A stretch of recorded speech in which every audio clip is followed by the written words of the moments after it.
We're live, 1 minute early, but that is okay.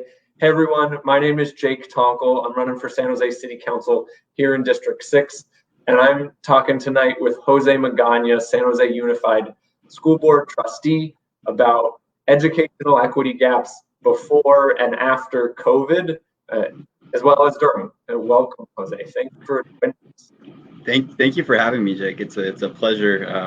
It's a pleasure just to be able to talk a little bit about, again, what happened, follow up from what my colleague was talking about yesterday, and just to talk about how we can move forward and really focus on equity and truly supporting our students and families in our community in San Jose.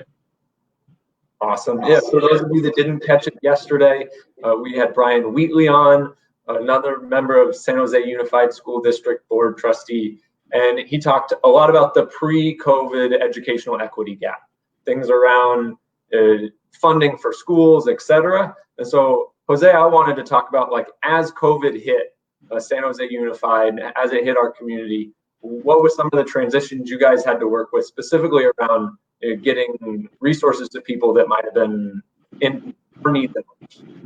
Absolutely, and if I may, Jake, to give a little bit of context of my story and who I am before I that's jumped into perfect. the school board. Forget that part. Sorry about that. So again, Jose Magaña, you see him, his pronouns, and I proudly serve Area 2 of San Jose Unified School District. To me, this work is truly just, it's personal. Based off my story, I'm proud to be born to a teen mom. My mom had me when she was 16. My father was in and out of jail due to his background and things that he did. But the one key thing that kept me going, that gave me hope, that made me feel as positive and supported was education in school. And it influenced me so much to the point that I actually decided to become a teacher. I taught kindergarten for 4 years here in San Jose and in South LA, which really, truly influenced a big reason why I ran, not just because of my life story, but our students, I'd see the opportunity gap the moment that they stepped into my classroom. So that motivated me not just to stay in the classroom, but to expand that. Very proud that I had the opportunity to be a statewide instructional coach, specifically in education technology. Traveled the entire state supporting tons of schools, and then transitioned into a national role where I got to work with the group with the U.S. Department of Ed to work with superintendents, their cabinets, to really align on early literacy initiatives and then help support our teachers in that work. And that led me, I'm proud to say, I'm a library and early education commissioner for the city of San Jose, where we help champion the elimination of late fees for our kids, which has been fantastic, actually, now that we're in COVID, because our students and families now have access to resources that they may not have had before. But in my day job, I'm jealous of my colleague who was wearing his Hawaiian shirt because he was retired. I'm just kidding, but in my day job, I am the managing director of Impact for City of San Jose. We're an education social justice nonprofit where we support 13 schools in Eastside San Jose and supporting teachers in Tier 1 and Tier 2 instruction, as well as running our after-school program. So I really use that experience to legislate and to be collaborative on the board. As you noted, there was a lot of things that my colleague mentioned that was happening prior to COVID. But what COVID, I think, frankly, did was just ripped off the Band-Aid that showed what many of us would have already been talking about, which is the inequities that our students and our families are facing, not just here in San Jose, but throughout the entire country. I can start off on the digital divide. Is that something? Yeah. So, as we transitioned into COVID, and it's something that I had to work with in my job as well, is we went from being in person, obviously, to being online and doing distance learning. And in San Jose Unified, we are about 29,000 students, 4,000 staff. So we have a large amount of folks that we're having to serve. And unfortunately, as you may know, many of our students today and yesterday and in the future don't have the resources that they need. I believe a study came out that 30% of families in our city did not have access to high-speed internet. I'm proud to be a founding member of the Digital Equity Coalition. We are a group of former and current teachers who are on school boards throughout Santa Clara County who decided, hey, we need to do something about this. Our babies can't access their teachers. Our families can't access mental health resources online. You can't even apply for a job today without having access to internet. And so we got together to organize folks in the community groups, other elected officials, really with the hope and vision of providing everyone in the county high-speed access to internet so that they can thrive in whatever that means, and not just for education. Again, for jobs, for mental health support, for even going to the doctor. Many of that is online as well. And there's still a lot of work to be done. I'm happy that the city did approve, I believe it was $3.4 million for hotspots and a deal with AT&T. That's great. Our county purchased 15,000 devices with hotspots. I think it's they included it in the budget. My hope is in August that they'll approve it, but a $7.1 million allocation towards this. But in my opinion, this is a great short-term step. But at the end of the day, we're going to have this conversation again in a year unless we fix this. In my opinion, internet should be a utility that's accessible to everyone, especially here in the Silicon Valley. I find it a little troubling that, a lot of troubling that folks don't have access to high-speed internet. And unfortunately, what that has happened is the responsibility has fallen onto school districts. Like school districts and like many teachers do, if there's a problem, we figure it out. Were there hiccups along the way? Absolutely. It's the first time we engage in this. We've said on the board, we were building the plane as we're flying it in many cases. But unfortunately, what ended up happening is school districts had to spend money where money's already tight on devices, and with the hope that we'll get some care money and some money from the state.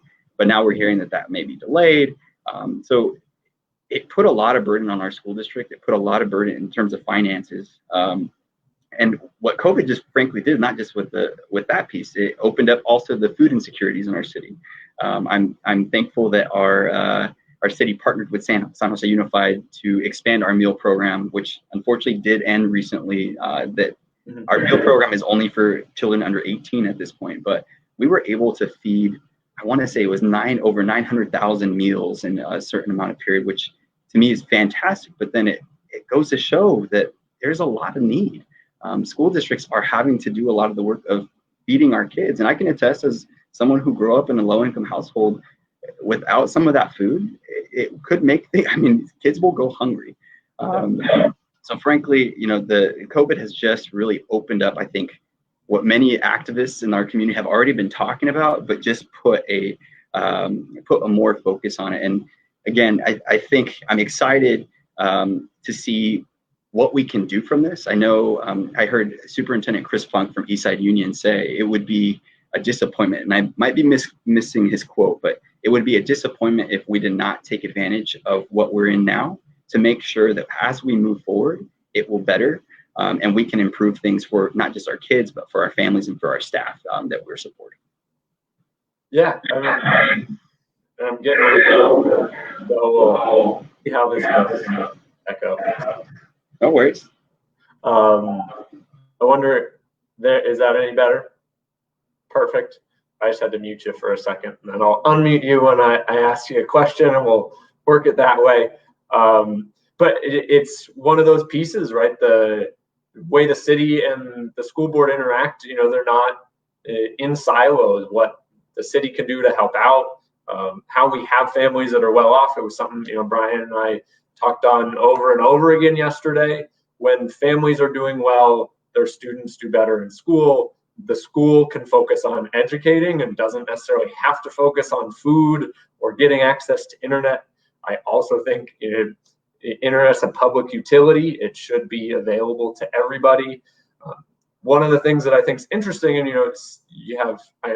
Brian also has this experience. You guys are very similar in that way. You work on the east side of San Jose, and then you represent the more of the west side of San Jose. And I think traditionally people will assume all the need needs to go to the east side, and we've got quite a stark disparity within San Jose Unified, within the area over here.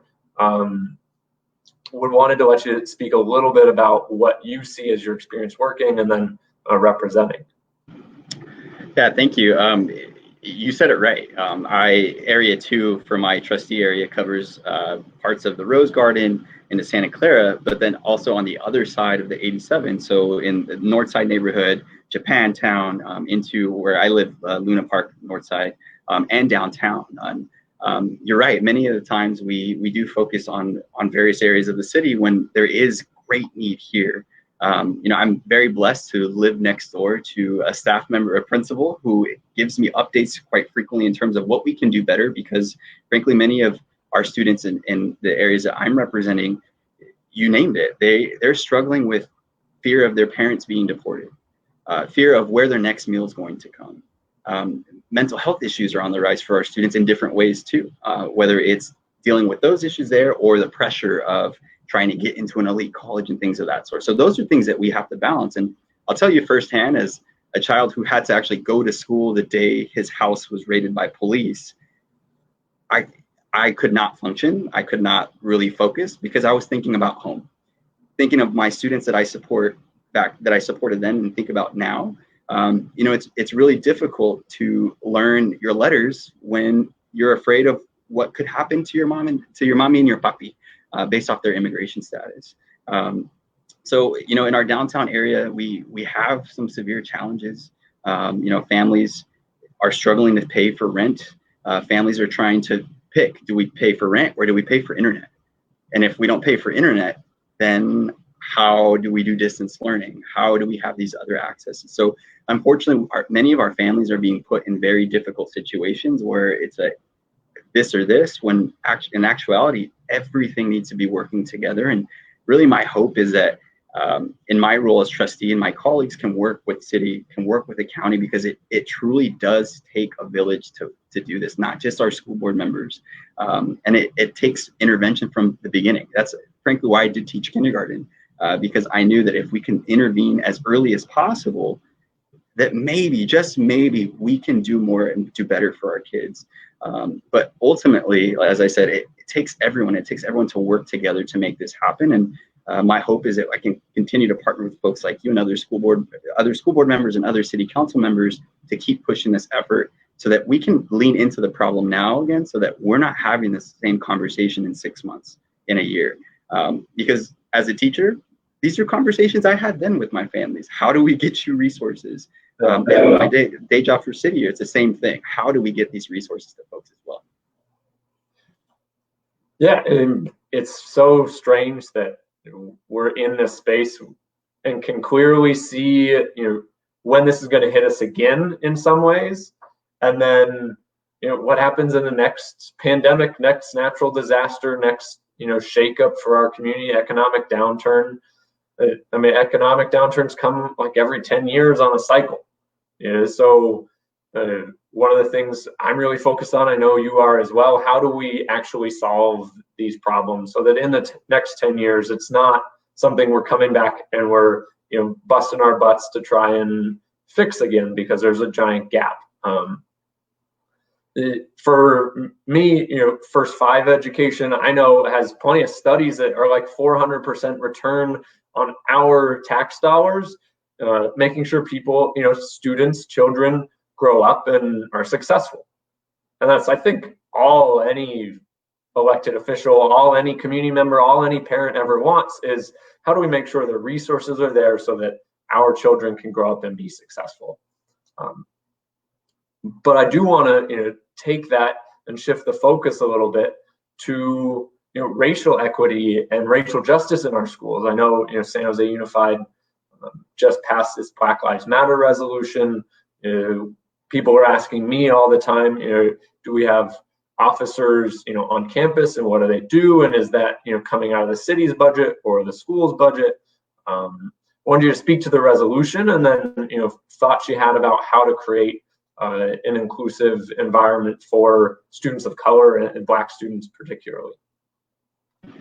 Yeah, thank you. I'm proud to have authored the Black Lives Matter resolution, not on my own, in partnership with fellow teachers, with colleagues, and folks from the community. And I do want to acknowledge that this resolution is step one, right? It's not the entire, this is just the beginning, and I hope this is just the beginning. The resolution that I introduced focus on a couple key areas. First, to open up spaces for educators, for students to be able to have some of these conversations, and so that folks know that it is okay. It's actually, we encourage to have these conversations because we are not going to grow, we are not going to get better unless we're having these critical conversations. On top of that, it's leaning into this idea of implicit bias. How can we really have some training? And I know that this training isn't going to solve that either, but how can we have some training to at least give us a first step on implicit bias so that we can really check ourselves in our decision making? And this isn't my hope just for teachers or staff. My hope is that as school board members, that we're also taking this training so that when we're making our decisions, we have that at top of mind, knowing as well that biases are everywhere, but we can address them and we can get better with that. To add on to that, it's also an emphasis on ethnic studies. Proud to have been on the superintendent subcommittee that looked at our equity policy and refining how we can really make it a true equity policy. And a piece that we included is ethnic studies. And what I said from the days was ethnic studies it's history. It's good for everyone. It's when we take a critical look at actually what occurred and introduce curriculum that reflects our students. Not only does attendance go up, not only does suspension go down, but test scores go up. Kids are more engaged in schooling. And what we're seeing is this helps all students, right? Not just particular students, it helps everyone. And it helps. Whoops, I just muted you so that it didn't echo. I think I'm unmuted. Explain to people, what's involved in ethnic studies. I think you mentioned history, but what type of history and how does that shape whether or not people are successful seeing themselves, in the making of our environment and our community? Great transition. Yeah, so ethnic studies focus on Black, Indigenous, people of color. So what we hope to do is have curriculum that reflects our students, but also really truly takes a critical look at history and what really happened. Because I can tell you in some of the curriculum that I've used, I remember saying, I don't remember that going that way. And really, from experience, I grew up in a small town in the Central Valley where Cesar Chavez organized and marched. And unfortunately, I did not get to learn about that through my curriculum. I learned that through my own work and my own research. And for me, that, to know that a big activist who changed, frankly, our country and the world was organizing in my small hometown, and I did not learn about that through my education system, to me is problematic. So our hope is to take, and this isn't, it's based off state guidelines. We worked with teachers to create curriculum and content that's approved that could be A through G required, that hits the A through G requirements, that takes a look at different histories. So whether it's general ethnic studies, takes a look at general history and different movements throughout the world, also focuses on specific folks, the API community, the Black African-American community, the Indigenous communities, the Latinx community. And within that, it includes lots of intersectionality, but really the hope is to bring kids' stories, kids' history to the table. When I taught my students that many who were Latinx and Chicanx, that their ancestors were geniuses at math. We learned different, we created different principles, and we need to know that. Our kids need to know that from the beginning, and so that they can feel more engaged. Because I'll name, when I was in school, in high school, there's times I'm like, it doesn't pertain to me, or it's not connecting. And so the hope is to bring ethnic studies in to really engage students and get them really engaged with the work that they're doing. I know for me, I did not like history at all growing up. And then as soon as I started to get into environmental justice and then more deep dive into politics, racial justice, systematic oppression, that's when it's like, these are the things of history where people changed the world, where the community came together, thought of new ways to restructure and build, solve problems that might have been there on purpose. But that's when I started to love reading about what went on locally in the community I grew up in and all of those things. And I have to imagine it's the same for our students. Absolutely. And there's a big emphasis on focusing in high school, but I do think that it needs to start the moment that our students walk in, so that the curriculum is reflecting who they are and truly reflecting the real historical moments in our history, and highlight the things that we don't tend to highlight. I know that the Tulsa Massacre has been very popular in social media because, frankly, many people did not learn about that. And to me, one, that's just unacceptable as an educator. But two, it's unacceptable as an American. Like, how are we not learning about these things? Yes, it doesn't reflect good on our country, but that's what will help us get better and help us improve things and dismantle implicit bias, dismantle white supremacy in our systems that we face on the day-to-day. And again, we know it's going to take a long-term process. We need to work with our teachers in our community to make sure that the curriculum is there and reflecting, frankly, what our students need. Perfect. Well, I'll meet you again. We will figure that out for next time we jump on. But thank you so much, Jose, for jumping on with us, for sharing a little bit about your story, a little bit about what you know needs to happen, within City of San Jose, within our education system here. So excited, honored to have your endorsement in my race as well, and looking forward to talking to you again soon. So thank you very much for coming. Thank you. And again, keep working hard. I appreciate everything that you're doing. Just for folks to know, in August, the first meeting in August, there will be a big, based off our last meeting, if folks did attend and tune into the San Jose Unified School Board meeting, the MOU with SJPD will be coming up in August. So I would hope to get more folks to give us their insights and really where they're leaning when it comes to that.